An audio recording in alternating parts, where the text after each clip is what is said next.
If you're listening to this in real time, then we are in the midst of a 31-day TikTok challenge in my Facebook group, facebook.com/groups/audience and authority. And we would love it if you'd come join us too. It is totally free. This is not because I am a TikTok master. I do not claim that, but I do say that the reason I have been so successful on social media is because I play, I experiment, I look at the analytics and see what works, and then I rinse and repeat. And I've done that for my clients. I've done that for myself. I want to help you do that too for yourself. So come join us on this 31-day TikTok challenge in the Facebook group. Every day I'm making at least one TikTok, probably several, and then I'm sharing what's working, what's not, what new features did I learn, what am I learning from the platform in real time, and I'm going to be sharing that in the group. I'm thinking about also putting a podcast version of that as well, so you can look and listen out for that. But I would love for you to come and join us so you can get that accountability, community, and support as you continue to grow your own social media community. Can't wait to see you there.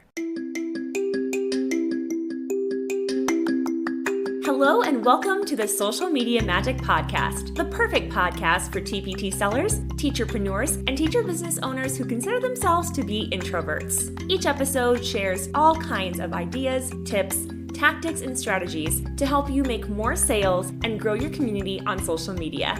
Without further ado, let's get on to today's episode.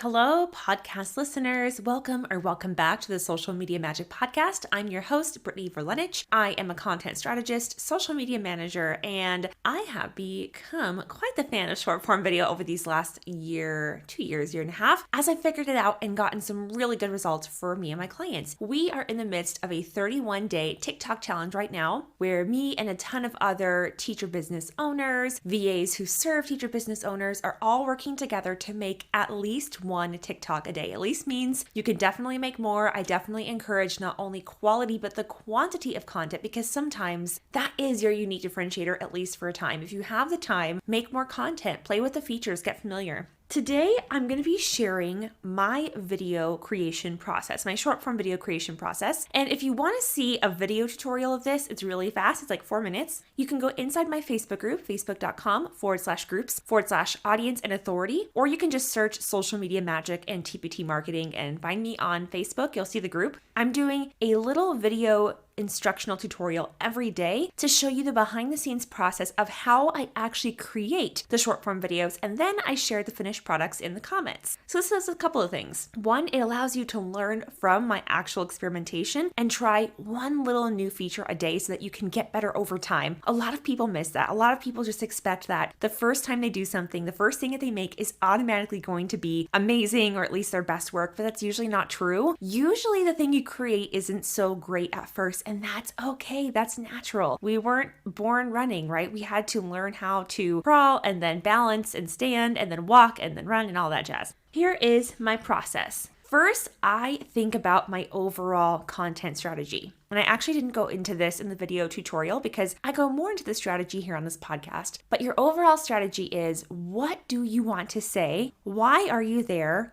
And who needs to hear what you have to say? Some people might call this like your niche or your ideal avatar. I think honestly that makes it more complicated than it has to be. I do think it is a prerequisite though. So on that specific social media channel, on your TikTok, on your Instagram account, on your Facebook account, on your page, on YouTube Shorts, what are you there to do? What is it that you want to say? And who needs to hear it most? You need to have those questions answered for that specific platform. I do believe that if you are using social media strategically, you won't have the exact same content on every single platform. I know that's easier. And I mean, it can be hard just to keep up with other platforms. That's one of the reasons that social media managers get hired. If it is a lot to manage those accounts, you can hire a social media manager or an agency like I have to come and take it over for you. But even if you do, I highly recommend at least getting into the platforms and figuring out how these things work. That way you can know that one, your social media manager knows what they're doing, and two, so that you know what you're looking for. Because the more specialized you get, I mean, there are social media managers who specialize in platforms like TikTok or Instagram, but even more granular than that, there are Instagram specialists who focus on short form video, Reels. There are Instagram Instagram specialists who focus on selling and lead generation in the DMs. I mean, there's so much you can do. So if you start knowing like, okay, I'm okay at this, I'm not so good at this, you can be more specific about what you need. And the more specific you can be about what you need, the more likely you are to be able to hire the right person or get the right tool or whatever it is that's going to be the solution to that problem. But we're not going to be able to identify that problem or what is missing or what skill we need to brush up on until we at least get the basics down. And that's one big benefit of doing challenges like this. Okay, so you look at your content strategy. Usually you're starting with long form content, a blog, a YouTube channel, or a podcast. You pick one piece of content and you're breaking that down into little snippets, bite-sized bits that go on social media that lead back either directly to that content or to an email opt-in that relates to that content or to some kind of paid offer. So for example, if I am selling a bundle of my math fact mazes, I might have a blog, actually do have a blog post about 20 best ways to teach math fact fluency. Okay, now it's great if people read the blog. Like if that's what helps people, that's awesome. I do have some affiliate links on the blog. I have some of my own products listed. I have some things they might be interested in buying. I have a YouTube video embedded. So I have this other content, and getting more views and things like that does help me because down the line, I might get sponsors for the podcast. I might get brands who pay for partnerships on my YouTube channel. I might be able to get into more affiliate and ad networks with my blog because I have more page views. And that's kind of an ancillary income stream for me, and that's helpful. But really, we're all here to make sales, right? Like that's the underlying reason of even creating the content. Like yes, to help people, but aside from that, we want to make sales. Think about whatever it is you're selling first, and then the long form content you've created that supports that. Because what'll happen is sometimes with social media content, you're linking directly to the product, depending on like what you're creating and where you're creating it at. And sometimes you're linking to the blog post, the YouTube video, or the podcast episode that sells or positions that product or offer for you. I hope that makes sense. So for example, for that bundle, I might make a little blurb about it, like by looking at the camera and recording in stories. And I might use the link sticker to link directly to that on Instagram.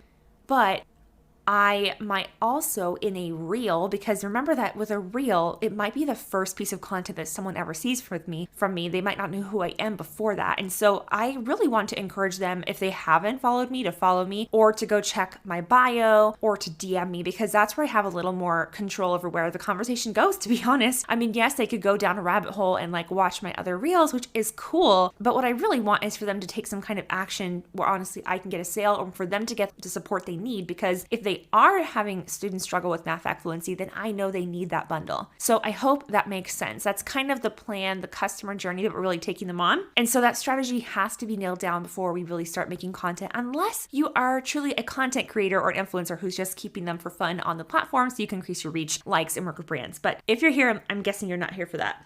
So once you have an idea of like what kind of content or like where you want them to end up, if you have a product in mind or a piece of long form content in mind, then you can think, how can I take a piece of what that is? If it's a sales page, is there information on the sales page I can go more into? If it's a blog post, is there a certain section that people need to know that you could help them learn in 90 seconds or less? And that is what you're going to focus on.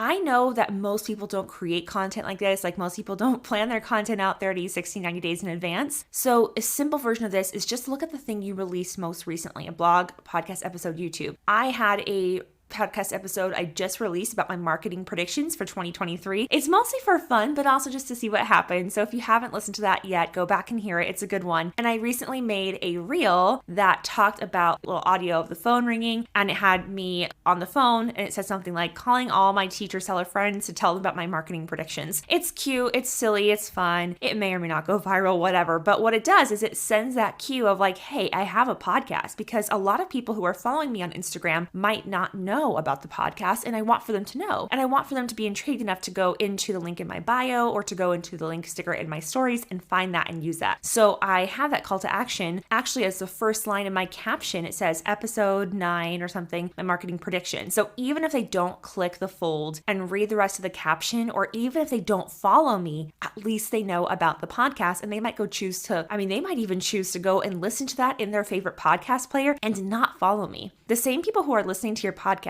aren't always following you on social media. So I think that's really important to remember. once I know what I'm posting, like I generally, before I post it, I'm going to do a little bit of intentional scrolling. I really recommend setting a timer for this, like no more than 5, 10, maybe 15 minutes at max. I spend about 15 minutes a day doing intentional scrolling, looking at trends. You probably don't have to do this as a social media manager. So if you're just managing one account, probably no more than 5 minutes would be beneficial for you. And I'm literally just flicking through videos and I'm paying attention to what catches my eye, what stops me from scrolling, which audios can I see potential for, or do I get ideas? Because, sometimes I get inspired by saying like, oh, I like how this person did that. I'm going to save that audio and I'm going to do it this way. And that's kind of what short form video has become, at least with TikTok especially, is like you're recreating what you see. I mean, the really great creators are creating completely original content that becomes the trend, but really it's about following and reinventing trends. So I actually have in my video tutorial that I shared in my group today, I literally walk you through how I do this. So definitely go catch that if you haven't already.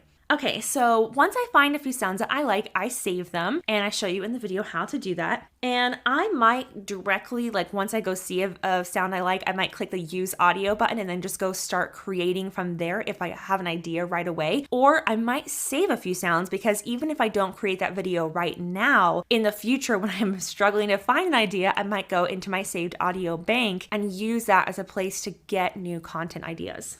Once I pick a sound that I like, I start creating, and then this is the important part, and this is where it's really more helpful to watch a tutorial because it's hard to explain this with audio. But what I do is I create the video, and with the sound of the video, before I add text, before I add stickers or anything like that, I click the little arrow pointing down, the download button on the upper right-hand side in the Reel Creation tab. Now, I should say that I'm assuming that the default is that you're creating an Instagram and downloading it to then upload the video content into other platforms. You might not want to do that. You might like the TikTok platform better for creating. So your process would be the same. You'd create with the sound and the video, and then you would download it. The only thing you have to watch out for is depending on the licensing of the sound that you're using and the type of account that you have on Instagram or TikTok. Once you download it, it might not actually save the sound with it. So that's something to keep in mind. I also, with Instagram, because I have an Android and just because it glitches out a lot, I actually save and download the video at multiple steps in the process. So I download the video without sound. I download the video with sound. Once I add the text, I download that video because it gives me an accurate preview of what it looks like. For some reason, I don't know if any of you have noticed this, but like the text will save like a different color or size, or it will like stretch out and just look glitchy. And so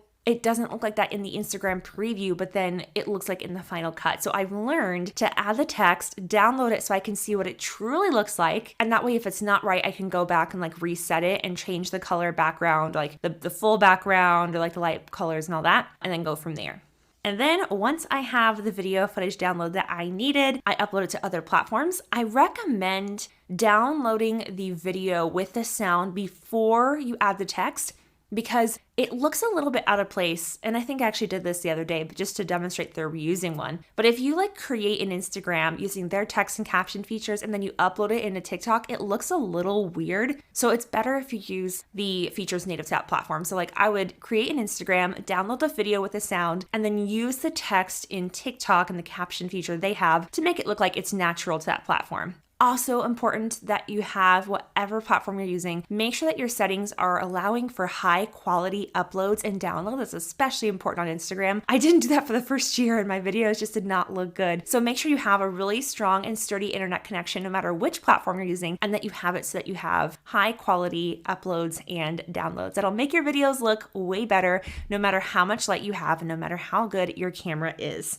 Okay, that's it for now. If you're not already in the Facebook group, come and join in. You're welcome to join in on this free 31-day TikTok challenge if you're listening in real time. If you're not listening in real time, you can still come in and join the challenge and just follow through it whenever you want. And if you need help with short form videos, like if you don't want to do it yourself, I am happy to help you with that. I actually offer that as a service per video. So even if you don't need like a full social media management service, I can do a video or 2 or 3 for you. And I will leave the link to that in the show notes and you can order at your leisure. And of course, if you ever have a question about any of my offers, or if you need something more custom, you're always welcome to DM me on Instagram over at Brittany for Lunch, or you can send me an email at brittany@veritymediamarketing.com. And as always, all those links are in the episode description. Bye for now.